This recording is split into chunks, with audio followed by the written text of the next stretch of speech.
The Metropolitan Museum of Art had never looked more beautiful or more cruel. 500 of New York's elite filled A the Temple wonderful of evening, Denver, isn't it? their laughter Absolutely, the echoing music off is ancient divine. stone like Indeed, judgment to a rendered lovely in real night. time. Crystal chandeliers threw diamonds of light across marble floors. A string quartet played Vivaldi with the kind of precision that comes from decades of practice and generational wealth. The air smelled of champagne and expensive Shall we? perfume, Of and the course. particular brand of This confidence is a that only beautiful old money event. can buy. It is. I stood at the edge of it all, wearing a sapphire gown I'd borrowed from my best friend and shoes that were already killing my feet. 28 years old, a doctorate in philosophy I couldn't use, a father whose reputation died with him 10 years ago, leaving me with nothing but his books and his debts and his unshakable belief that truth mattered more than appearances. Dad would have hated this party, the waste, the performative charity, the way these people wore their wealth like armor and their kindness like costume jewelry taken off the moment they got home. But Dad wasn't here, and I was because some part of me still believed I could prove that his daughter belonged in rooms like this. That intelligence mattered as much as inheritance. That a woman who could read Kant in the original German deserved the same respect as a woman who could trace her bloodline back to the Mayflower. I was wrong. Across the reflecting pool past the carefully arranged orchids and the ice sculptures shaped like swans, Dashiell Beaumont stood on a raised platform. 6'1", blonde hair that cost $300 to cut every month. A smile that had once made me believe in second chances and new beginnings, and all the other lies we tell ourselves when we're lonely. He had his arm around Vivian Vanderbilt, Senator's daughter, trust fund baby, everything I had never been and could never become. The crowd pressed closer as Dashiell tapped his champagne glass with a silver knife. The Vivaldi stopped mid-measure. 500 faces turned upward like flowers seeking sun. Friends, Dashiell said, and his voice carried that particular blend of warmth and authority that men like him are born knowing how to use. Thank you for being here tonight, for supporting the Children's Arts Foundation, for celebrating with us. He pulled Vivian closer. She giggled, actually giggled like a woman who had never once been told she was too smart, too serious, too much. 3 months ago, Dashiell continued, I made the biggest mistake of my life. My chest tightened. He wouldn't.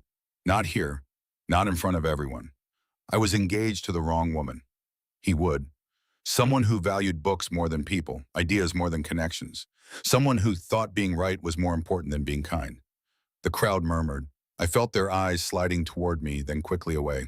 Polite people don't stare at car crashes. They just slow down enough to get a good look. But Vivian showed me what partnership really means. What it means to have someone who lifts you up instead of lecturing you, who laughs instead of arguing, who understands that some women are meant to be wives and others. He paused, found me in the crowd, smiled. Others are better suited to libraries. The laughter started small, a chuckle from the back, a snicker from the left. Then it grew, feeding on itself, 500 people united in the shared understanding that I was the punchline and they were in on the joke. My hands started shaking. The room tilted. My vision narrowed to a tunnel. I needed air. I needed escape. I turned blindly toward the exit and saw him. He stood alone near one of the museum's massive stone columns, as still as the ancient Egyptian statues in the rooms beyond. Tall, 6'3" at least, with broad shoulders that filled out his Tom Ford tuxedo. His hair was silver, not gray, the kind of silver that comes early and makes you look distinguished instead of old. His eyes were dark, not brown, not black, something in between. The kind of eyes that had seen things most people spend their whole lives avoiding. Those eyes stopped on me. Augustus Hartford, the Silver Duke, former federal judge, retired at 38 after his wife died. Now he did something no one could quite define. Consultant, investigator. The man who had dismantled 3 Fortune 500 companies for fraud. People feared him, respected him, whispered about him at parties like this one. He'd been standing in that same spot for 20 minutes. I'd noticed him earlier before the announcement. Behind me, Dashiell was still talking. The crowd was still laughing. Something reckless took hold of me. The same impulse that made my father publish his theories even when everyone said he was wrong. I crossed the marble floor. 40 feet that felt like 40 miles. I stopped 2 feet in front of Augustus Hartford. Up close, he was even more intimidating. A scar ran along his jawline. His hands were calloused. Strange for a man who worked with law. I forced myself to meet his eyes. Will you dance with me? I said. My voice came out steady, clear. My ex is watching. 5 seconds of silence. Then his lips curved. Not a smile. Something more dangerous. It would be unwise, he said slowly, to refuse a lady in distress. He extended his hand. I took it. The moment our hands touched, the room changed. The laughter stopped. The conversations died. 500 people turned to stare, and Augustus led me to the center of the floor. The crowd parted for him like the Red Sea. The quartet shifted into a Viennese waltz. Blue Danube. Augustus placed his hand on my waist, firm but not possessive. We began to move. He danced with absolute precision. 1, 2, 3. 1, 2, 3. When I stumbled, his grip tightened just enough to steady me. We swept past Dashiell. I caught a glimpse of his face. Shock, confusion, fear. And Augustus spun me in a turn that made my dress flare. The crowd gasped. When he pulled me back in, I was closer than before. Close enough to smell bergamot and something darker. Gunpowder, maybe. You're trembling, he observed. I didn't expect you to say yes. And yet you asked. Another turn. He was showing off now. I was desperate, I said. Desperation, Augustus replied, makes people do interesting things. The music swelled. He executed a dip so deep my hair nearly touched the floor. The ballroom erupted in scandalized whispers. When I came back to center, his face was inches from mine. Who are you? I whispered. You don't know. I know what they say about you. That you're ruthless. That you destroyed the Patterson firm for fraud. That your heart is as cold as the upstate winters. His dark eyes studied me. Do you believe what they say? I believe rumors are built on fragments of truth, twisted to serve whoever's speaking. He smiled then, small, genuine. You're sharper than your circumstances suggest, Miss Ashford. The use of my name shocked me. He'd researched me, known who I was, known I would be here. The music stopped. In the silence that followed, Augustus held me suspended, his hand in mine, his arm around my waist. Thank you for the dance, he said, loud enough that people nearby could hear. I trust we'll be seeing much more of each other. He released me, bowed, lifted my hand, and pressed a kiss to my knuckles. Then he turned and walked away. Left me standing alone in the center of the Metropolitan Museum, the object of every eye, every whisper. Across the room, Dashiell Beaumont looked like he'd swallowed glass. I didn't sleep.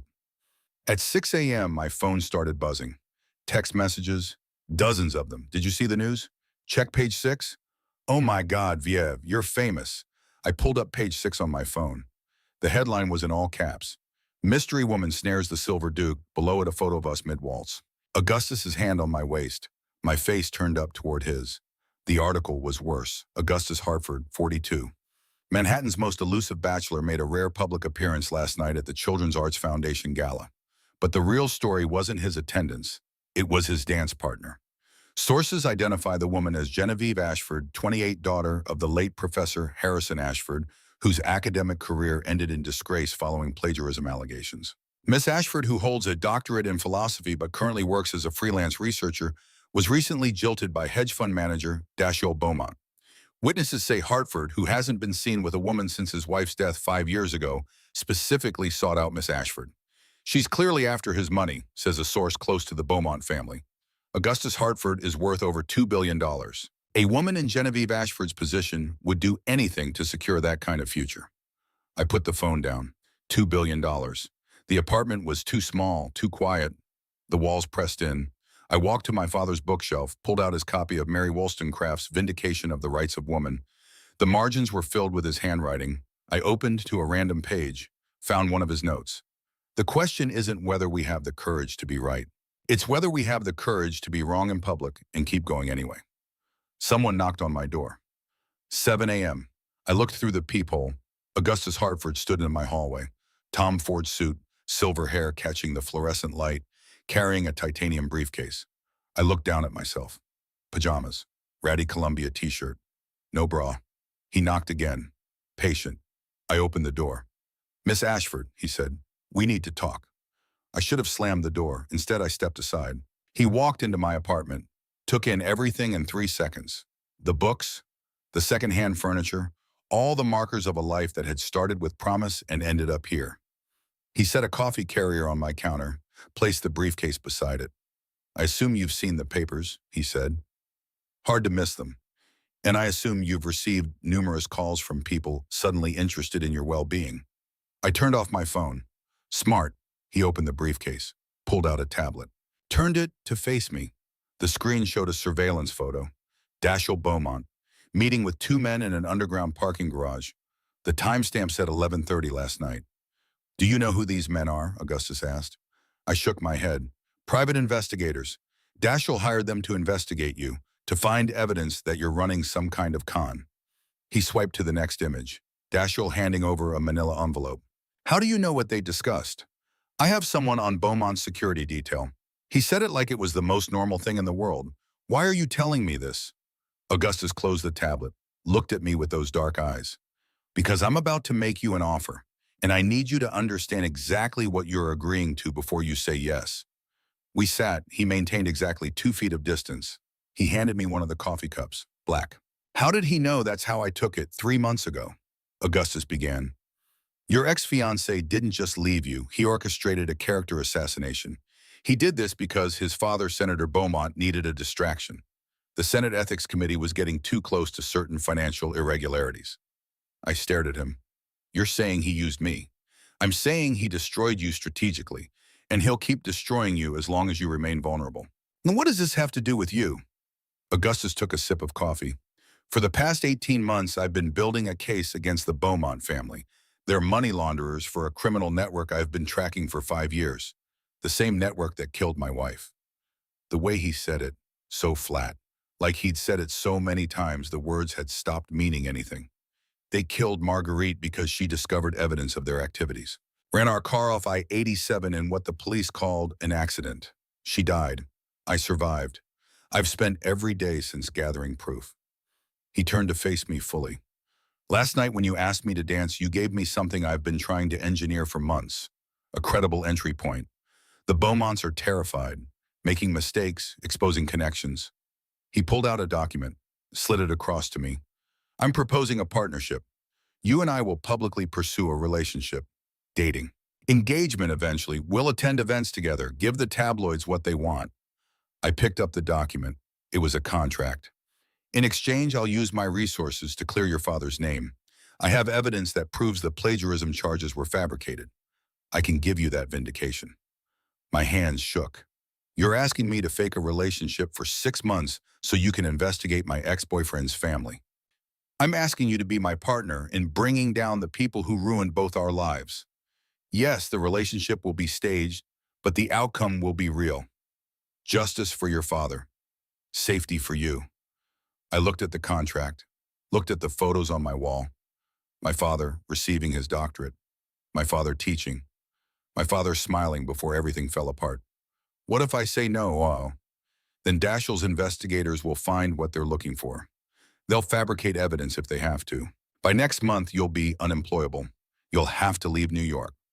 And if I say yes, then you move into my estate upstate. You attend events with me. You let me protect you while we both destroy the people who think they're untouchable. He leaned forward. I'm offering you a weapon, Genevieve. Whether you use it is entirely up to you. I read the contract. All 15 pages, 6 months minimum. Public appearances, separate bedrooms, $2 million in escrow. Everything spelled out precisely. At the bottom, a signature line. One condition, I said, name it. We don't just coexist. If we're doing this, we do it honestly. No lies between us. Something shifted in his expression, surprise or respect. Deal, he said. He pulled out a pen. Mont Blanc, the kind people use to sign treaties. I took it, signed my name. Genevieve Ashford. Augustus stood, extended his hand. Pack what you need. We leave in 2 hours. The drive north took 2 hours. We left Brooklyn in a black Mercedes SUV. Augustus sat beside me in the back seat reading on his tablet. He gave me space, hadn't tried to make conversation. My entire life fit into 2 suitcases and a backpack. Clothes, books, my father's research notes. The Hudson River appeared through the trees. Gray water under gray sky. We're close, Augustus said. First words in an hour. The SUV turned onto a private road. No sign, no gate. The road wound through forest that got thicker with every mile. Then the trees opened up. Hartford Estate sat on a hilltop overlooking the Hudson like a fortress pretending to be a home. Modern architecture wrapped in traditional stone. It should have looked wrong. Instead, it looked exactly like the man who built it. The main house was massive, 3 stories, wings extending east and west. Stone walls 12 feet high surrounding the property. Security cameras every 20 yards. This wasn't a home. This was a compound. The SUV stopped at the entrance. Staff waited inside. 15 people in a precise line. A woman stepped forward. Japanese. Early 60s. Elegant. Miss Ashford, she said, bowing slightly. I'm Mrs. Tanaka, head of household. Mr. Hartford has asked me to make you comfortable. Her handshake was firm. Her eyes were assessing. These are your staff, Augustus said. Mrs. Tanaka manages the household. David Park handles security and IT doctor. Williams is on call if you need medical attention. David Park stepped forward, Korean-American, late 20s. He wore jeans and a hoodie under a tactical vest. Miss Ashford, I'll need your phone and any other devices. I handed him my phone. He took it like it was contaminated. We'll scrub it, remove any tracking software, install encryption, should be back to you in 48 hours. Tracking software. Dashiell's people are good, not as good as me, but good enough to be dangerous. Mrs. Tanaka smiled. If you'll follow me, I'll show you to your quarters. My quarters turned out to be an entire wing, 2,000 square feet, bedroom with a California king and windows overlooking the Hudson, sitting room with fireplace, bathroom bigger than my apartment, walk-in closet filled with designer clothes in my exact size. Mr. Hartford had these sent over, Mrs. Tanaka said. If anything doesn't fit, let me know. I touched one of the dresses. Silk. Designer. How did he know my size? Mrs. Tanaka's smile was diplomatic. Mr. Hartford is very thorough. The sitting room had floor-to-ceiling bookshelves, already filled. Philosophy, Kant, Hegel, Wollstonecraft, Mill, first editions, and there on the center shelf a copy of my father's dissertation. I pulled it out. Someone had written a note in the margin. Augustus's handwriting. Your father was right about almost everything. That's why they had to destroy him. Something in my chest cracked. The library connects to Mr. Hartford's quarters, Mrs. Tanaka said. She pointed to a door on the far wall. Mahogany. That door is always unlocked. Mr. Hartford believes intellectual space should be shared, but his bedroom is beyond the library. That door will remain locked unless you are invited. Translation. You have access to his mind, not his heart. Dinner is at 8. Mr. Hartford requests your presence. Formal dress. Then she left me alone in 2,000 square feet of luxury that felt like a very expensive cage. I found the library at 7:45. The connecting door opened into a circular room 3 stories tall. Spiral staircase winding through the center. Thousands of books covering every wall. Augustus sat at the center desk. He'd changed into dark slacks and a white shirt with rolled sleeves. Reading glasses perched on his nose. He looked up when I entered. Genevieve. No Miss Ashford anymore. This is incredible, I said. My grandfather's collection. He believed law without philosophy was just violence with paperwork. Smart man. He died when I was 12. Left me everything. The books, the money, the belief that the world could be fixed if you just read enough. He took off his glasses, rubbed his eyes. He looked exhausted. I was wrong about something, he said. What? I told you this arrangement would be purely strategic. That we'd coexist, play our roles. He walked to a bookshelf, pulled out a volume.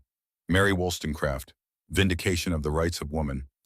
But I realized something during the drive. If we're going to convince anyone this is real, we need to actually know each other. Real knowledge. The kind that comes from conversation. He handed me the book. His fingers brushed mine. Warm, calloused. Dinner is going to be awkward. We're going to sit at opposite ends of a table built for 24 and make small talk like strangers. It's going to feel ridiculous. So why do it? Because Mrs. Tanaka will be watching. She's a romantic. She wants to believe I can be happy again. If she believes it, she'll sell it to the staff. That's how reputation works, from the inside out. But after dinner, come back here. Bring whatever you're reading. We'll sit, talk if we want to, or not. But we'll be honest. That was your condition. Okay, he checked his watch. 7 minutes. Shall we go be formal and ridiculous together? Dinner was exactly as awkward as predicted. The dining room could have hosted a state dinner. Augustus sat at the head. I sat at the opposite end, 12 feet between us. Mrs. Tanaka supervised while staff served 5 courses. The food was perfect. The conversation was painful. "How was your afternoon?" Augustus asked. "Fine, the room is lovely." "Yeah, I'm glad you're comfortable." Silence. Forks on china. After dessert, Augustus thanked the staff. They disappeared. "That was terrible," I said. "Spectacularly terrible." He extended his hand across the distance. I walked around the table. Took it. "Library," he said. "Library." The library at night was different. Someone had lit the fireplace. Warm lamps glowed. Augustus gestured to a reading chair near the fire. "That one's yours now." I sat. He took the chair across from me. 6 feet away, close enough to talk, far enough to maintain distance.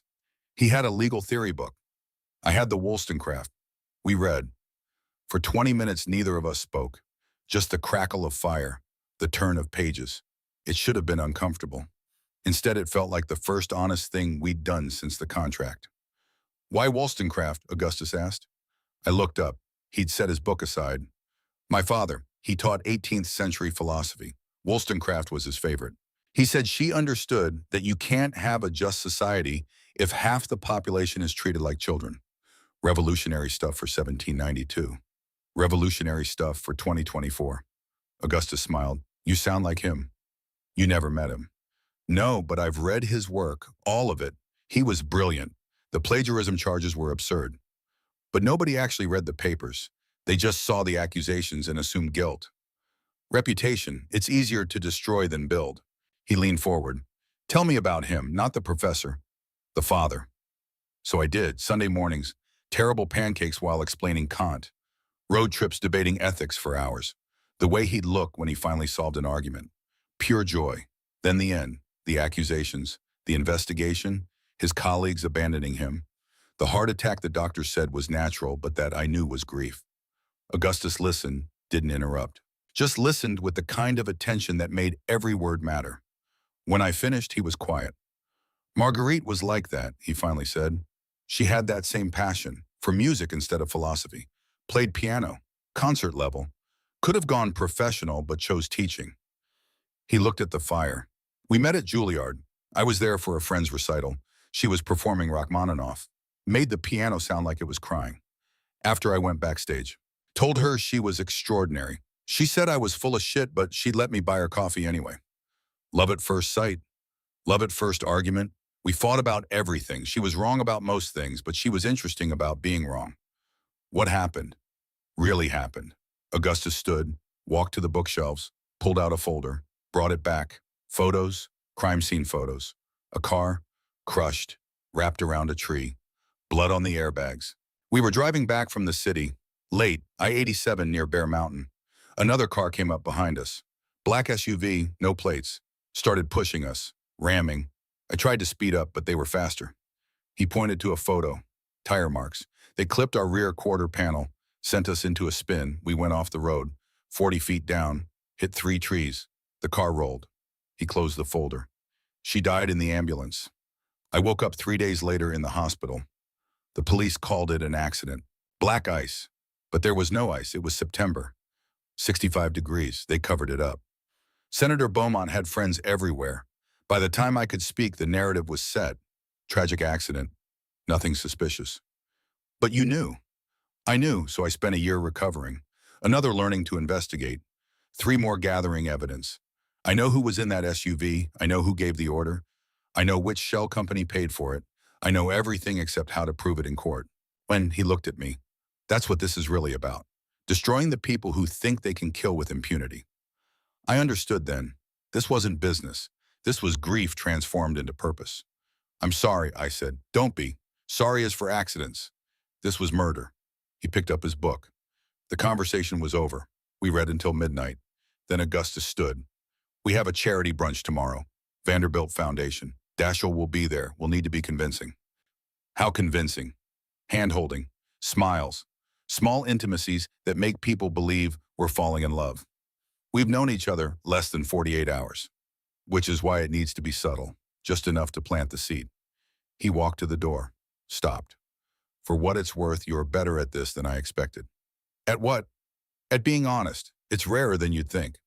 He left. I sat in the library for another hour, trying to make sense of a world where dancing with a stranger had led to this. Sunday morning, 11 a.m., The Mandarin Oriental Penthouse. 200 guests. I wore cream-colored Oscar de la Renta from the closet Augustus had filled. Hair and makeup done by people Mrs. Tanaka sent. Professional armor. Augustus met me at the car. He looked different in daylight. The silver hair caught the sun. "You look beautiful," he said. First compliment. I wasn't sure if he meant it. "You clean up okay yourself." He offered his arm. I took it. Felt the muscle underneath the fabric. The car ride took 20 minutes. He briefed me. "Dashiell will approach within 30 minutes. He can't help himself. Vivian will be with him. She'll be sweet, apologetic." "What do I do?" "Be yourself, smart, composed. Don't engage if he baits you. I'll handle that. And if he doesn't bait me, he will. His ego can't tolerate being upstaged." The car pulled up. Photographers waiting. Augustus got out first. Opened my door. Offered his hand. Cameras started clicking. We walked into the building. Elevator to the penthouse. Doors opened onto 200 people in expensive clothes and expensive smiles. Heads turned. Whispers started. "That's her. The one who danced with Hartford. I heard she's broke. I heard she's brilliant." Augustus kept his hand on the small of my back, guiding me through the crowd. "Mr. Hartford." A woman approached. 60s. Dripping diamonds. "How wonderful to see you, and you must be Miss Ashford." "Genevieve," I said. "Delightful. Augustus rarely attends these events. You must be quite special." She said it like a compliment. It felt like an assessment. We made our way through the crowd, shaking hands, making small talk. Augustus was good at this. He knew exactly how long to hold a handshake, what to say to make someone feel seen without revealing anything. 32 minutes and Dashiell found us. He looked good. He always looked good. Blonde hair perfectly styled, tan from ski weekends, smile perfected through boarding schools. He wore it now as he approached with Vivian. "Augustus," he said, warm, friendly. "Good to see you, and Genevieve. You look well." The false warmth made my skin crawl. "Dashiell," Augustus said. "Ice, congratulations on your engagement."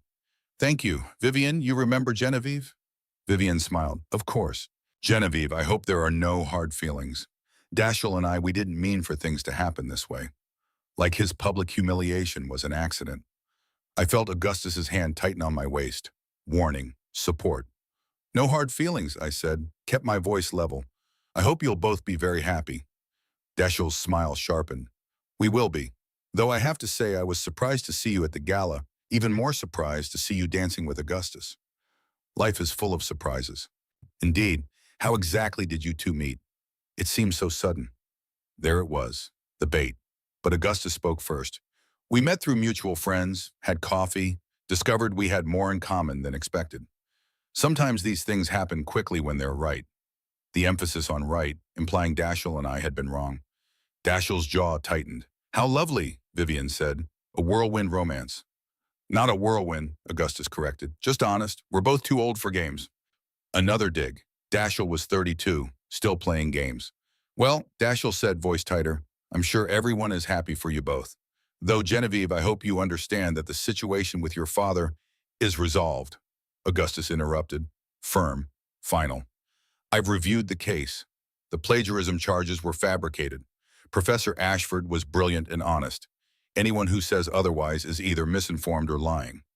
The air changed. People nearby stopped talking. This was the confrontation they'd been waiting for. Dashiell's face flushed red. "That's quite an accusation." "It's a fact. I have documentation. Evidence. I plan to publish it within the month." "You can't." "I can. I will. And anyone who tries to stop me will find themselves on the wrong end of a very public legal battle." Augustus smiled. Cold. Dangerous. "Now, if you'll excuse us, Genevieve." He guided me away, left Dashiell standing there speechless. We made it to the buffet table before I started shaking. "Breathe," Augustus murmured. "He's going to come after us." "I'm counting on it." "You just declared war." "No, I just fired the first shot in a war that's been going on for 5 years. He handed me a plate. "Eat something. We need to stay another 45 minutes. Then we can leave." "I don't know if I can." "Yes, you can. You just stood there while your ex tried to humiliate you and didn't flinch. You're stronger than you think." He was right. I had stood there, kept my composure. It should have felt like weakness. Instead, it felt like partnership. We filled our plates, found seats by the windows, ate in comfortable silence while around us people whispered, and Dashiell realized he'd made an enemy he couldn't afford. 47 minutes later, we left.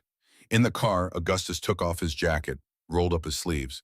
"That was exhausting," he said. "You looked completely calm." Practice, but I hate these things, the performance, the pretending. Then why go? Because reputation is built in rooms like that. People need to see us together. And because Dashiell needed to understand that you're under my protection now. He looked at me. "Are you okay?" "I think so. It's strange, having someone fight for me." "Get used to it. We're partners now. Your battles are mine." Partners. He kept using that word. The car headed north, back to the estate. Augustus pulled out his phone, checked something, smiled. "What?" "David sent the photos. We look good together." "Natural." He showed me. Photos from outside the Mandarin Oriental. Him helping me out of the car, his hand on my back, both of us smiling. "These will be in the society pages tomorrow. By next week, everyone will believe we're dating." And then we give them what they expect. He put the phone away, looked out the window. "Thank you," he said quietly. "For what?" "For being good at this, for not breaking when Dashiell tried, for being exactly who you are." Something warm bloomed in my chest. Dangerous. The beginning of feelings that had no place in a contract. I pushed it down. This was business, strategy. 6 months, nothing more. But as we drove back, I couldn't shake the feeling that I just crossed a line I could never uncross. 3 weeks became 4, 4 became 5. We fell into rhythms, morning coffee in the library. Augustus reading briefs while I worked through philosophical texts, afternoons preparing for events, evenings in the same room comfortable in silence. The physical distance began to erode, not dramatically, but in small ways. His hand lingering on my waist when we danced, my fingers brushing his when passing books. Touch that started as accident and became habit. The staff noticed. Mrs. Tanaka smiled more. David stopped monitoring me so closely. I didn't tell her that I felt it too. That waking up here had stopped feeling like captivity. That Augustus Hartford had become someone I looked forward to seeing. Dangerous thoughts. We had a contract. 6 months. This wasn't real, but it was starting to feel real. Week 6. Augustus announced the masquerade. Library, late evening, fire crackling. "I'm reviving the annual Hartford Masquerade," he said. I looked up. The what? Marguerite used to host it every November. 300 guests, masks, dancing. She said it let people be honest in ways they couldn't be face to face. He set down his papers. "I stopped after she died, but it's been 5 years, and I need them here. The Beaumonts, in my house, where I control everything." Understanding dawned. "You're setting a trap. I'm creating an opportunity. Dashiell will come. His father will come. Everyone will come because refusing would look weak. And when they're here surrounded by witnesses, they'll make mistakes." He stood, walked to the window. "I need you with me, every moment. The masquerade is 3 weeks away. Between now and then, Dashiell will escalate. He's already hired investigators. They've found nothing, but he's getting desperate." "Like what?" Augustus turned back. "Like trying to hurt you to get to me." The words hung heavy. "You think he'd actually?" "I know he would. He's his father's son. Warren Beaumont doesn't tolerate challenges." He crossed the room, sat across from me. "I won't let him hurt you, but I need you to be careful. No going anywhere alone. David's team will shadow you. If anything feels wrong, tell me immediately." "You're scaring me." "Good. Fear keeps you alert." He reached across the space, took my hand, first time he'd initiated touch outside an audience. "I'm sorry I brought you into this. If something happens, nothing's going to happen. We're careful, smart, and we have 3 weeks to prepare." 3 weeks, then we end this. The estate transformed overnight. Florists arrived with 10,000 white roses. Ice sculptors created swans and wolves. The ballroom closed since Marguerite died blazed with light. Mrs. Tanaka supervised with military precision, guest list, seating, menu. 300 invitations, she told me. Beaumont's included. Will they come? They have to. Refusing would admit fear. Men like Warren Beaumont never admit fear. My dress arrived on a Wednesday. Elisab. Midnight blue silk with silver embroidery, made to measure. The mask came with it. Silver filigree, shaped like a swan. I tried them on, looked in the mirror, barely recognized the woman staring back. A knock on the library door. "Come in?" Augustus entered, stopped, stared. He didn't finish. Too much. No, perfect. The way he said it, not strategic, just honest. We should practice, he said. Dancing. We need to look like we've done this 1,000 times. He pulled out his phone, selected music. Tchaikovsky, Swan Lake. He extended his hand. I took it. We danced, not like strangers, but like partners who'd learned each other's rhythms. 1, 2, 3. 1, 2, 3. Tell me about Marguerite, I said. The question surprised him. Why? Because everyone's going to ask. I should know the real story. He spun me, brought me back closer. She was chaos. I'm control. She was spontaneous. I'm calculated. She'd wake up at 3 a.m. and decide we needed to drive to the ocean. Opposites attract. Opposites challenge. She made me better. Made me human instead of a machine. And when she died, I became the machine again. Because machines don't grieve. The music swelled. He pulled me into an aggressive turn. But you brought chaos back. Quieter, but real. You ask questions I don't want to answer. You look at me like you can see through the walls. You make me remember what it felt like to be human. We stopped moving. The music continued, but we stood still. Augustus. This isn't real, he said, firm. We have a contract. This ends when 6 months end. Right. But neither of us moved, neither let go. His eyes dropped to my lips, just for a second. Then he stepped back. The spell broken. The masquerade is in 2 weeks. We should be ready. He left. The Plaza Hotel benefit, Thursday evening, 2 weeks before the masquerade. Charity auction for children's literacy. Augustus had warned me. He's going to make a move soon. He can't afford to wait. He'll try something public. What do I do? Stay close. Don't accept drinks from anyone except waiters I've vetted. Don't go anywhere alone. We arrived at 8, made our entrance, the usual whispers, but something felt different, sharper, more hostile. Dashiell found us within 20 minutes. He looked rough, thinner, dark circles under his eyes. Augustus. Genevieve. Cold, formal. Dashiell, Augustus replied, enjoying yourselves. Very much. Good, because I wanted to let you know we've hired new investigators. Very thorough. They're looking into everything. Your finances, your relationship, your father's death. He looked at me on that last part, deliberate cruelty. My father died of a heart attack. Did he die of shame after being exposed as a fraud? Augustus moved fast, one step forward, between Dashiell and me, protective. Careful, you're talking about a man who can't defend himself. That's cowardice. Truth isn't cowardice. Neither is this. Your father is being investigated by 3 federal agencies. Money laundering, securities fraud, tax evasion. By next month, Senator Warren Beaumont will be arrested. You'll be explaining to prosecutors exactly how much you knew. Dashiell went pale. You're lying. Ask your father? Augustus took my hand. Come on, let's get a drink.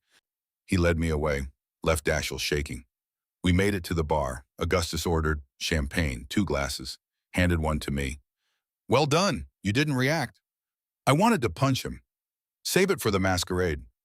I raised the glass to my lips, took a sip. The taste was wrong immediately. Bitter, chemical. I looked at the glass, saw sediment at the bottom. My vision started to blur. Augustus. The world tilted. I felt his arms catch me before I hit the floor, heard him shouting. Then everything went black. I woke up in a medical suite, white walls, beeping machines, IV in my arm, Dr. Williams standing over me. Augustus sat beside the bed, still in his tuxedo, jacket off, silver hair disheveled. When he saw I was awake, something in his face broke. Thank God, he whispered. What happened? Rohypnol, large dose, in your champagne. Another 30 seconds and we'd have had a much bigger problem. Dr. Williams nodded. You're lucky, mister. Hartford noticed immediately. On hand, Augustus looked guilty. I've kept medical supplies since Marguerite, paranoid. But tonight it saved your life. The reality sank in. Someone tried to drug me. Who? We're reviewing footage, but we know it wasn't random. The waiter disappeared, hired through a temp agency, untraceable. Dashiell. Probably, or his father. Does it matter they tried to hurt you? His voice cracked, the control fracturing. I could see the rage, the fear, the guilt. I'm okay, you saved me. I almost didn't. I almost let you drink that. He stood, walked to the window, pressed his forehead against glass. His shoulders shook. Augustus Hartford was crying, my darling. I can't do this. I can't put you in danger. This was a mistake. I should end the contract, pay you out, send you somewhere safe. No. And I pulled the IV out, got out of bed, walked to him. No, we don't quit. Not now. You could have died, but I didn't. Because you were there. Because we're partners. I took his hand, made him turn around. They're scared. This proves it. They're terrified. So they're trying to break us, but we don't break. We finish this. Together. Something shifted in his eyes. The grief, the fear. All giving way to something raw. He cupped my face with both hands, looked at me like I was something precious. Genevieve, we finish this. At the masquerade, we end them. And then we figure out what this actually is, because it's not fake anymore. You know it. I know it. For a long moment, he didn't move, just held my face. Then he kissed me. Not gentle, but fierce, desperate, like a man who'd been holding back for weeks. His hands in my hair, my hands gripping his shirt. When we broke apart, he rested his forehead against mine. This complicates things, he whispered. Everything's already complicated. The masquerade, we still do it, but after we stop pretending this is just business. He pulled back, looked at me, really looked. Okay. Dr. Williams cleared her throat. I should mention you shouldn't be making life decisions for 12 hours after Rohypnol. We both laughed. Noted, I said, but I know what I'm saying. So do I, Augustus said. He kissed me again, softer, like a promise. And somewhere in that Plaza Hotel medical suite, we crossed the line we'd been dancing around since that first waltz. There was no going back. 7 days until the masquerade. 7 days to prepare. We stopped pretending, not publicly. The world still saw the careful performance. But privately, we let ourselves be honest. He told me about nightmares, waking up hearing metal screaming, how he'd built walls because walls were safer, how I'd climbed over them without him noticing. I told him about loneliness, being invisible so long I believed I deserved it, how Dashiell hadn't broken me, just confirmed my fears. You're exactly enough, Augustus said. Library, late night, fire burning low, brilliant and fierce and honest. Dashiell was threatened. I'm in awe. You're not supposed to be in awe of your fake fiancé. Good thing you're not fake anymore. He kissed me. We'd been doing that a lot. Kisses in the library, kisses in hallways, kisses that started as comfort and ended as promise. We hadn't slept together yet. Some boundary we both wanted to cross but weren't ready to. Like once we did, it would make everything irrevocable. After the masquerade, he said, after we finish this, we'll figure out what comes next. What if what comes next is just us, no revenge? Just two people building something real. I'd like that more than anything. Saturday. The masquerade was tomorrow. Augustus spent the day reviewing plans with David. Security positions, camera placements, every variable controlled. I spent it with Mrs. Tanaka. Final dress fitting, hair rehearsal. You're nervous, she observed, terrified. Of the Beaumonts, or what happens after, smart woman? Both, Mrs. Tanaka smiled. Mr. Hartford was dead for 5 years, walking, talking, but dead inside. You brought him back. Whatever happens tomorrow, you've already won. That night, Augustus found me on my balcony, looking at stars. Can't sleep. Too much in my head. Same, he stood beside me, shoulders touching. Are you scared? I asked. Yes. Of the Beaumonts. Of losing you. If something goes wrong tomorrow, nothing's going wrong. He took something from his pocket, small box, velvet. This wasn't part of the plan, but nothing about us has gone according to plan. He opened the box, inside a ring, platinum band with a sapphire, deep blue. It was Marguerite's. She would have wanted you to have it. Would have liked you? Augustus, I'm not proposing, not really. We're already engaged on paper. But this makes it real. If you want it to be real. I looked at the ring, at him, at the future we were building. Ask me properly, not because of contracts, but because you want to. He went down on one knee under the stars. Genevieve Ashford, will you marry me not in 6 months when the contract ends, but eventually? When this is over, will you take a chance on a broken man trying to be whole again? I pulled him to his feet, kissed him. Yes. He slid the ring onto my finger. It fit perfectly. We stood on that balcony holding each other. Tomorrow we'd face the Beaumonts. Tomorrow we'd risk everything. But tonight we had this. I love you, I said. First time. I love you too. God help us both. We went inside. To his room this time. A choice, a crossing. What happened next was private, sacred. But we came together like people who'd been alone too long and finally found home. Afterward, lying in his bed with his arm around me, I felt safer than I'd felt in years. Whatever happens tomorrow, Augustus said, know that these past 8 weeks have been the best of my life since Marguerite. You gave me a reason to live. You gave me the same thing. You saw me when I was invisible. That's everything. We fell asleep together, the night before the masquerade. The night before everything changed, ready to finish what we'd started, ready to bring down the Beaumonts, ready for whatever came next, together. Sunday arrived cold and clear, November in upstate New York. The kind of day where the sky looks like polished steel and your breath turns to mist. I woke in Augustus's bed, his arm still around me. For a moment, I let myself pretend this was normal, that we were just two people in love waking up on a Sunday morning. No revenge plot, no dangerous criminals, no masquerade ball that could end with someone dead. Then Augustus stirred, opened his eyes, those dark eyes that had seen too much. Morning, he murmured. Morning. He pulled me closer, kissed my forehead. Seconded thoughts. About last night, never. About tonight, I sat up, looked at him. The silver hair messy from sleep, the scar on his joy-catching morning light. This man who'd spent 5 years becoming a weapon and was just now remembering how to be human. No second thoughts, I said. We finish this. He smiled. That's my partner. The day passed in controlled chaos. Mrs. Tanaka orchestrated everything. Florists making final adjustments. Caterers arriving with trucks. Musicians setting up in the ballroom. Ice sculptures being positioned. The estate transforming from fortress to fairy tale. David Park ran security checks. Cameras, exits, contingencies. He'd embedded his team among the staff. Former military, former intelligence. People who knew how to look like waiters while watching for threats. The Black Ledger is in position, David told Augustus. Vault in the North Tower, exactly where you said. Dashiell's inside man confirmed he knows the location. Inside man, I asked. Augustus nodded. One of Dashiell's own security team. We've been paying him for 3 months. He's been feeding Dashiell information about the estate, including the vault location. And the ledger is fake, every page, but it looks real enough that Dashiell won't be able to resist. He'll try to steal it tonight. Photograph the pages, think he's getting evidence against me. But really, he's getting evidence against himself. Exactly. Every page is metadata tagged. The moment he photographs it, we'll have proof he broke into my home, accessed a secure vault, and attempted to steal proprietary documents. That's multiple felonies. And his father, Augustus's smile was cold. Senator Beaumont will be here too. We've arranged for some very interesting people to attend.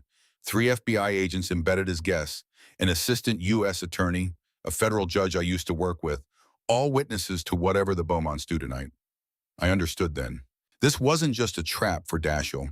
This was a public execution. Legal, clean, irreversible. What do you need me to do? Stay visible. Stay with me. Be the perfect hostess.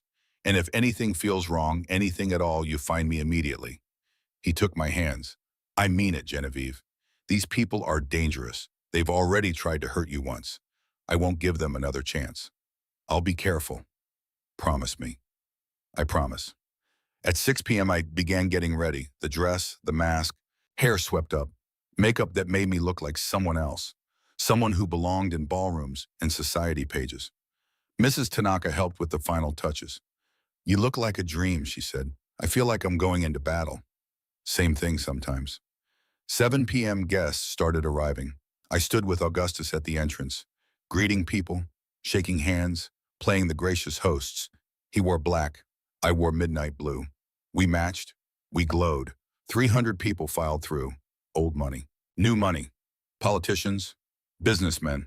Society matriarchs. All wearing masks that ranged from simple to elaborate. At 7:45, the Beaumonts arrived. Warren Beaumont, 65, silver hair like Augustus but coarser, harder, the face of a man who'd spent decades believing rules didn't apply to him. He wore a black mask, simple, elegant, the mask of someone who didn't need to try. Beside him, Dashiell, red devil mask, 2 on the nose. He looked thin, drawn, desperate. Senator Beaumont, Augustus said, cordial, professional. Thank you for coming. Hartford, quite the event. I'm impressed you managed to pull this together. My late wife loved the masquerade. I thought it was time to honor her memory. Admirable. And this must be Miss Ashford. Warren's eyes swept over me, assessing, calculating. I felt like a horse being evaluated for purchase. Genevieve, I said, extended my hand. He took it. His grip was firm, possessive, held a fraction too long. Charming, I can see why my son was so taken with you. Before you upgraded, of course. The insult was elegant, subtle, the kind you couldn't call out without looking petty. Augustus's hand found the small of my back, protective. If you'll excuse us, he said, we should greet the other guests. We moved away. I felt Warren's eyes following us. He's worse than I thought, I whispered. He's exactly what I expected, arrogant, certain he's untouchable. That's what makes tonight pretty. 8 p.m., the masquerade began in earnest. The ballroom blazed with light, 10,000 candles, crystal chandeliers. The orchestra played Strauss, Blue Danube, our song. Augustus led me to the center of the floor. The crowd parted. We danced. And God, we danced. Not like at the Met Gala, not like strangers performing, but like partners, like lovers, like two people who'd found each other in the wreckage of their lives and built something beautiful. 1, 2, 3, 1, 2, 3. I love you, he whispered against my ear. I love you too. Whatever happens tonight, we'll face it together. The music swelled. He spun me. My dress flared like a midnight storm. When he pulled me back, I was breathless. Around us, 300 masked faces watched, some with curiosity, some with envy. The Beaumonts with barely concealed rage. The dance ended. Applause rippled through the ballroom. Augustus bowed. I curtsied. We moved to the edge of the floor. Now we wait, he murmured. 9 p.m., Dashiell made his move. David's voice came through Augustus's earpiece. Subtle, invisible. Target is moving, heading toward East Corridor. Augustus squeezed my hand. Stay here, mingle, act normal. Be careful, always. He disappeared into the crowd. I stood alone in my midnight blue gown surrounded by masked strangers and pretended everything was fine. Mrs. Tanaka appeared at my elbow.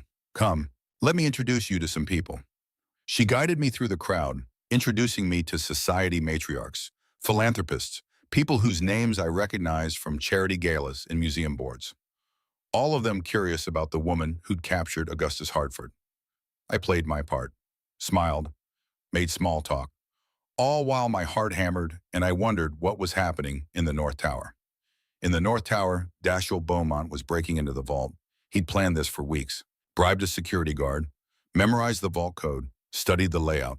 This was his chance to destroy Augustus Hartford, to find evidence of the illegal surveillance, the blackmail, the conspiracy that had to exist because no one could be that clean. The vault door opened. Inside on a pedestal sat the black ledger.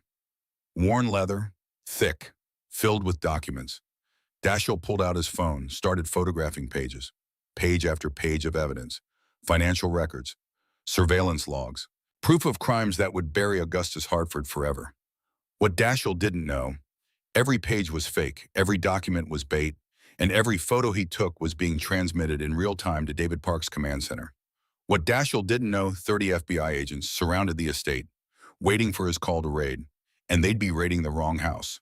Beaumont properties across the city were being seized simultaneously, bank accounts frozen, shell companies exposed. What Dashiell didn't know, his father was about to be arrested in the ballroom, in front of 300 witnesses, and there was nothing he could do to stop it. 9:45 p.m., the ballroom. I was talking to a philanthropist about educational reform when the music stopped. Everyone looked up, confused. Masquerades didn't just stop mid-song. Augustus stood on the small stage where the orchestra had been playing. No mask now, just his face. Silver hair, dark eyes. The face of a man who'd waited 5 years for this moment. Ladies and gentlemen, he said, his voice carried across the silent ballroom. Thank you for joining us tonight, for celebrating what my late wife loved, for honoring her memory with your presence. Murmurs of appreciation. People smiled. They thought this was a toast. But I have to confess something, Augustus continued. I didn't revive the masquerade just to honor Marguerite. I revived it to honor truth. To create a space where masks come off and we see each other clearly. The atmosphere shifted. People looked at each other, uncertain now. 5 years ago, my wife was murdered, not in an accident, murdered by people who thought they were above the law, people who used their money and connections to cover up their crimes, to silence anyone who threatened to expose them. Warren Beaumont started moving toward the exit, but FBI agents blocked the doors. No mask now. Badges visible. Senator Warren Beaumont, Augustus said, you've spent 20 years laundering money for a criminal syndicate known as the Consortium. You've used your position in the Senate to protect criminals, to obstruct justice, to murder anyone who got too close to the truth. Warren's face went purple. This is outrageous. I'll have your badge. I don't have a badge. I resigned from the bench 5 years ago, but they do. 3 FBI agents stepped forward. Senator Beaumont, you're under arrest for money laundering, obstruction of justice, conspiracy to commit murder, and violations of the RICO Act. You have the right to remain silent. The ballroom erupted. Gasps, shouts. 300 masked faces watching as one of the most powerful men in New York was handcuffed in a ballroom. I stood frozen. This was really happening. Years of planning, months of investigation, 8 weeks of our fake relationship, all leading to this moment. Augustus's eyes found mine across the ballroom. Are you okay? I nodded. I'm okay. 10 p.m. North Tower. Dashiell finished photographing the last page. Put the ledger back. Close the vault. Turned to leave. David Park stood in the doorway with 6 agents. Dashiell Beaumont, you're under arrest for breaking and entering attempted theft of proprietary documents, conspiracy to commit assault. What I didn't, this is entrapment. Actually, it's evidence collection.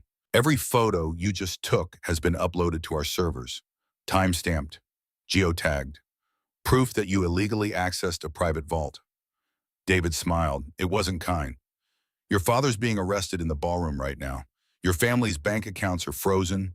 Your properties are being seized. The consortium is done. You're done, and you walked right into it. Dashiell sank to his knees. Please, I'll testify against everyone. My father, the consortium, everyone. Just please. Save it for your lawyer. They hauled him away. 11 p.m., the ballroom had cleared. Most guests fled the moment the handcuffs came out. Too scandalized, too shocked, not wanting to be associated with whatever this was. A few remained, the FBI agents, the assistant U.S. attorney, the judge, people who needed to document what happened. I found Augustus in the library, standing by the window, looking out at the Hudson. It's over, I said. It's over. I walked to him, wrapped my arms around him from behind, felt him relax into my touch. Marguerite would be proud, I said. I hope so. I hope she'd understand why I spent 5 years on this. Why I became something less than human to make this happen. You're not less than human. You're exactly human. Grief and love and rage and hope all tangled together. He turned in my arms, looked down at me. I couldn't have done this without you. The real you, not the performance. You gave me a reason to be more than revenge. We gave each other that. He kissed me, soft, sweet, the kiss of 2 people who'd survived something and come out the other side together. What happens now? I asked. Now we testify. Dashiell's offered to cooperate. He'll turn on everyone. His father, the consortium, all of it. The trial will take months, maybe a year. And us. He smiled. We already decided that. Remember last night on the balcony? You asked me to marry you. I did. Eventually. He cupped my face. But eventually can start whenever we want. Could be 6 months, could be 6 days, could be tomorrow, I said. Let's get married tomorrow. He laughed, surprised, delighted. Tomorrow? Why wait? We've already faced the worst. Everything after this is just details. Details like a wedding ceremony, guest's address. Details we can figure out together because that's what partners do. He kissed me again, deeper this time. Tomorrow then, Mrs. Tanaka will lose her mind trying to plan a wedding in 12 hours. Mrs. Tanaka will love it, and she did. Monday afternoon, Hartford Estate Chapel. Mrs. Tanaka had indeed lost her mind, but in the best possible way.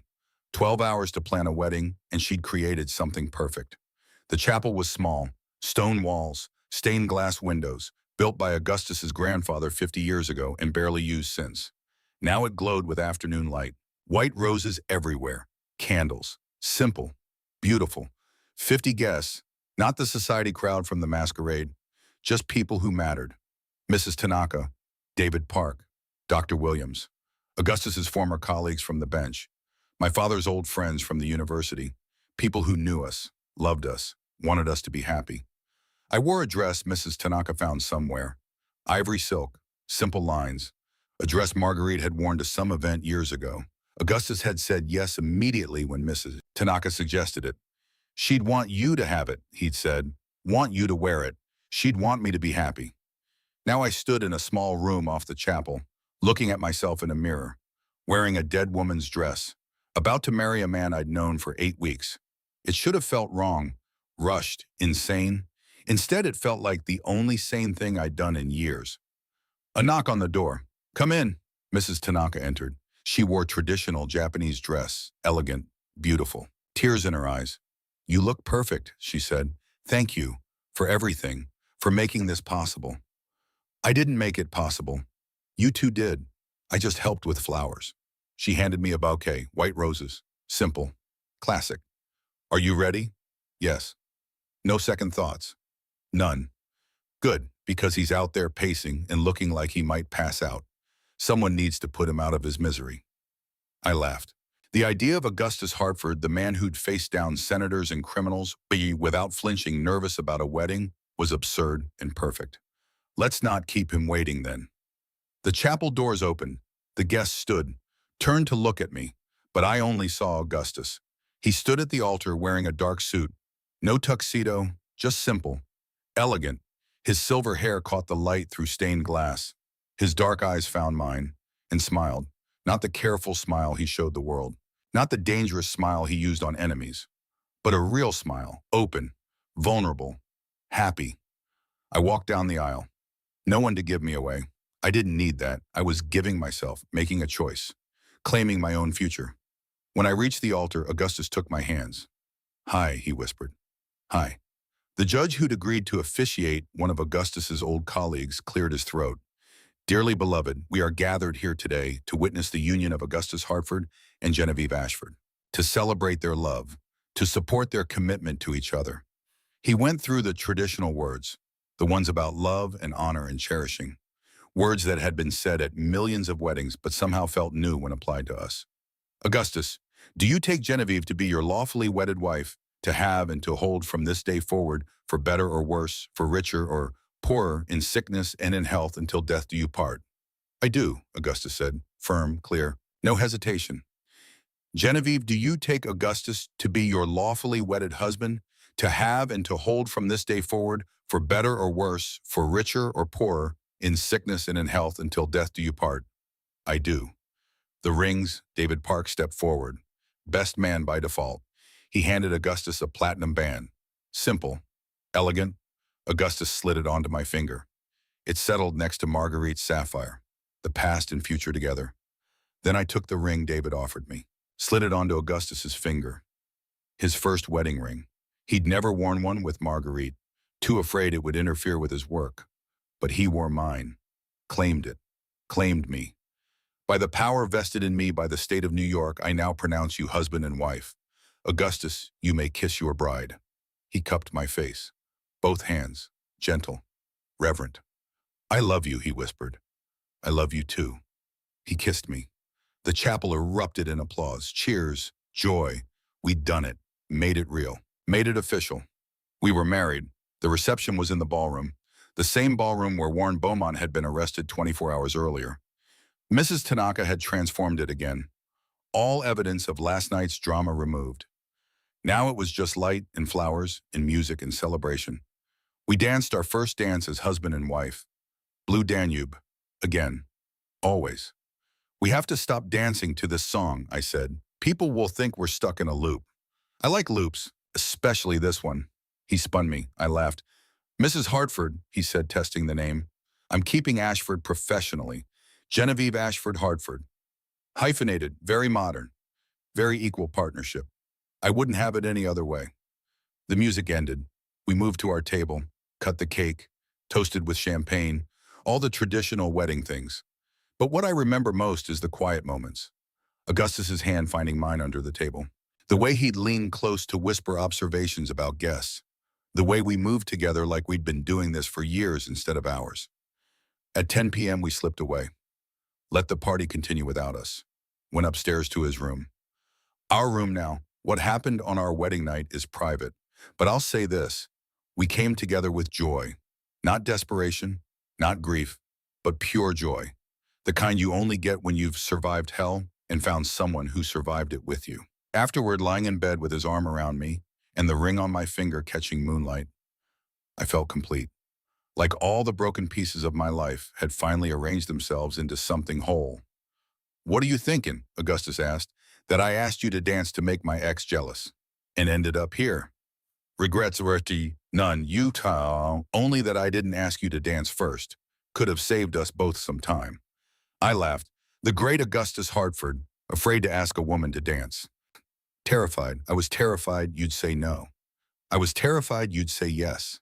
And now I'm terrified of how much I love you, how much I need you, how completely you've become part of my life in 8 weeks.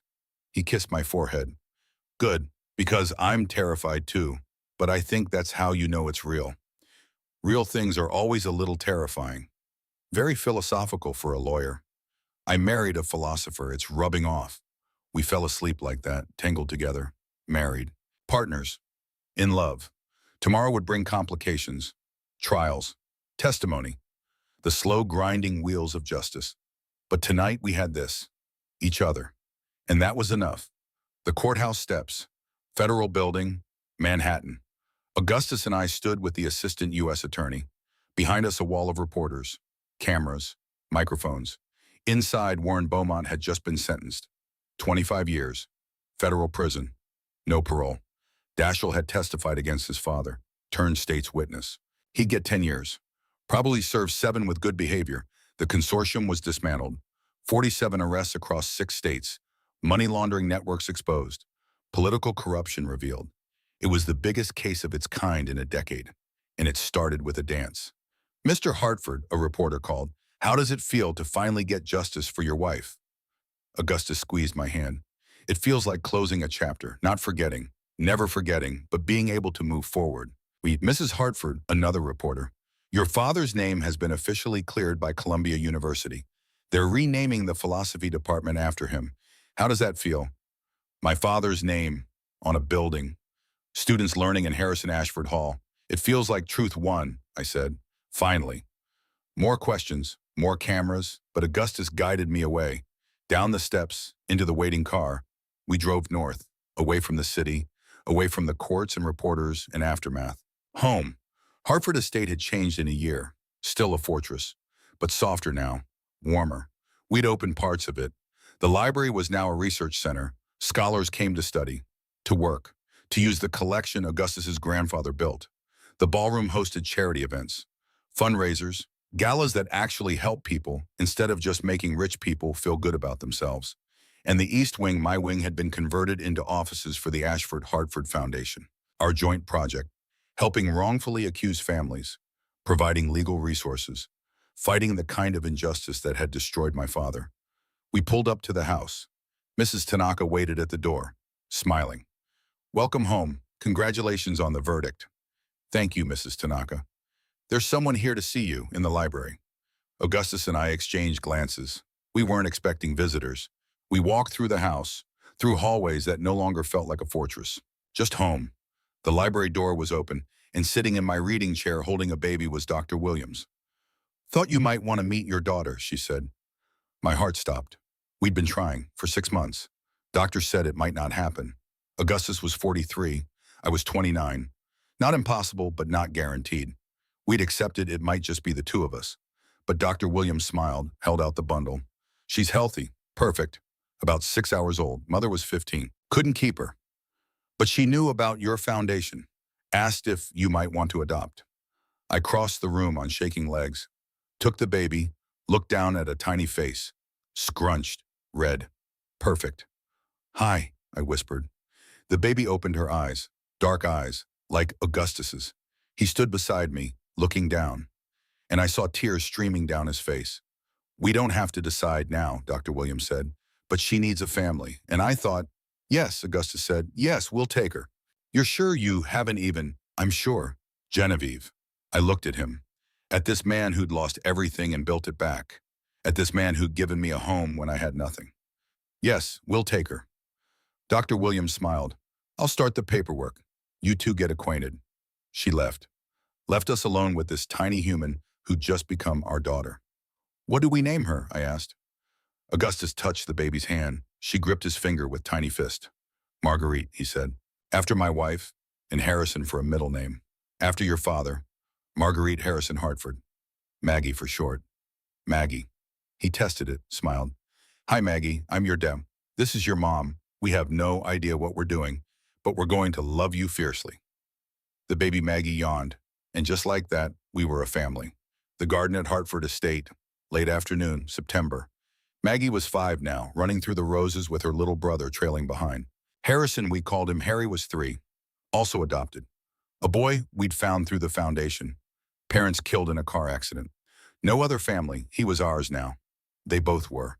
Augustus and I sat on the patio, watching them play. His hand in mine. Gray at his temples now, more lines around his eyes. 48, but he'd never looked more alive. Tell me again, Maggie called, about how you met Daddy. It was her favorite story. We'd told it 100 times, but she never got tired of it. I asked him to dance, I called back, because Uncle Dashiell was being mean. Because I needed help, and your daddy said yes. And then you got married. Eventually, after an adventure. Maggie ran over, climbed into Augustus's lap. Tell me about the adventure. Harry climbed into mine. With the bad guys. Augustus and I exchanged glances. How much do you tell a 5-year-old? There were bad people, Augustus said carefully. People who'd hurt others. Your mom and I worked together to stop them, to make sure they couldn't hurt anyone else. And you won? Maggie asked. We won. Because you're partners, Harry said, pronouncing the word carefully. That's right, partners, equals. That's the most important thing. When you find someone who makes you stronger, who you trust completely, that's partnership. Maggie snuggled into Augustus's chest. I want a partner when I grow up. You will. Someone who sees you for exactly who you are, who loves all the parts, even the complicated ones. Like Mommy loves you. Exactly like Mommy loves me. I felt my throat tighten. 5 years. We'd been married 5 years. And every day I fell more in love with this man. This broken, brilliant, fierce man who'd given me everything. Mrs. Tanaka appeared with lemonade. She was 70 now, talking about retirement. But we'd convinced her to stay. Dinner in an hour, she said. Family dinner. Professor Chen is joining us. David Park had married, a linguistics professor from Columbia. They had a daughter Maggie's age. Our families had dinner together once a week. Family, that's what we built. Not just Augustus and me, but a network of people we loved, who loved us back. Come on, munchkins, Mrs. Tanaka said. Let's get you cleaned up. She herded the kids inside, left Augustus and me alone. He pulled me closer, kissed my temple. Happy? He asked. Ridiculously happy. Good. Me too. We sat in comfortable silence, watching the sun set over the Hudson. The same view we'd had 5 years ago when this all started. Do you ever think about it? I asked. That night at the Met, what if I hadn't asked you to dance? Every day, and every day, I'm grateful you were brave enough to ask. You would have said no if I wasn't desperate. I would have said yes anyway. I'd been watching you all night, this woman standing alone, looking like she belonged to anywhere but there. I wanted to talk to you, but I didn't know how. So my desperation was convenient. Your courage was inspiring. He turned me to face him. Genevieve Ashford Hartford. You are the best decision I ever made. The best choice. The best partner. Every day with you is better than I deserve. You deserve everything. I have everything. You, Maggie, Harry, this life, this family. 5 years ago, I was dead inside. Now I'm more alive than I've ever been. That's all you. It's all us. Us, he agreed. And there in the garden of the fortress that had become a home we kissed. Like we had at the Met Gala. Like we had at our wedding. Like we did every day. Partners. Equals. In love. The Columbia University Philosophy Department. Harrison Ashford Hall. Dedication ceremony. I stood at the podium, looking out at 300 faces. Students, faculty, my father's old colleagues. People who come to see his name immortalized in stone. Maggie was 15 now, sitting in the front row with Harry 12, both wearing their best clothes, both smiling at me. Augustus sat beside them, 53 now, silver hair gone completely white, Still handsome, still mine. My father believed that truth matters more than comfort. I said, that we have an obligation to pursue knowledge even when it's difficult, even when it costs us. He paid for that belief with his career, his reputation, his life. I looked at the portrait they'd hung. My father, young, hopeful, before everything fell apart. But he was right. Truth does matter. Justice does matter. And when we fight for those things, when we refuse to accept easy lies, we honor everyone who came before us, everyone who sacrificed for truth. I saw Augustus nod. He understood. He'd made the same sacrifice. Spent 5 years pursuing justice. Lost 5 years to grief and rage, but found his way back. Found us. This building will bear my father's name. Students will learn here. Will debate philosophy and ethics and truth. And every one of them will know that Professor Harrison Ashford fought for intellectual honesty, for integrity, for the belief that knowledge can make us better. Applause, tears, my father's old colleagues standing, honoring him. Finally, after the ceremony, we walked across campus, our kids running ahead, Augustus's hand in mine. He'd be proud, Augustus said, of the building, of you, of what you've built, the foundation, the work you do, the lives you've changed. We've changed. Together. Together, he agreed. We stopped at the library, the same library where my father used to take me, where he'd taught me to love books, to love ideas. Mom, Maggie called, can we go in? I want to show Harry where Grandpa Harrison used to work. Grandpa Harrison. She'd never met him, but we told her stories. Made him real. Made him part of our family. Of course. We spent an hour in the library, showing the kids the philosophy section, the rare books, the quiet corners where scholars sat and thought and wrote. This was my father's legacy. Not the scandal, not the disgrace, but the love of knowledge. The belief that ideas matter. And it was our legacy too. Augustus and me.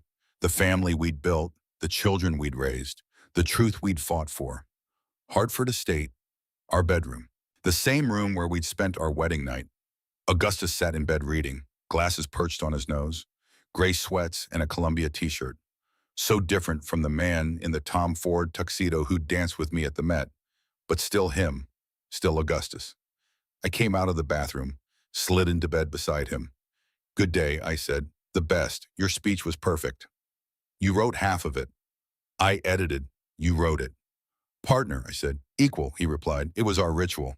Had been for 10 years, reminding each other what we were. He set down his book, took off his glasses, turned to me. I love you, he said. I love you too. 15 years this month, since the Met Gala. 15 years since I asked you to dance. Best question anyone's ever asked me. He pulled me close, and we lay there. 53 and 39, married 10 years, together 15. Not young anymore, not perfect, but real. And that was better than any fairy tale. The final epilogue, the one I'm writing from memory, from the future I hope we have. I'm 49, Augustus is 63, Maggie is 25, a lawyer, following in her father's footsteps.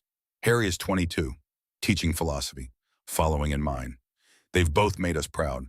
Both found partners, both building their own lives, and we're still here. Still at Hartford Estate. Still partners. Augustus's hair is snow white now. He moves slower. A lifetime of tension and trauma catching up. But his mind is sharp, his eyes still dark, still kind. We're grandparents now. Maggie has 2 daughters. Harry has a son. They come visit every summer. Fill the house with noise and chaos and joy. The foundation still operates. Younger lawyers running it now. But we consult. We guide. We do what we can. And every year on the anniversary of the Met Gala, we dance. Blue Danube, in the ballroom. Just the 2 of us. 1, 2, 3, 1, 2, 3. Slower now, but still together. Do you remember I asked what you said after the first dance? I trust we'll be seeing much more of each other, he quotes.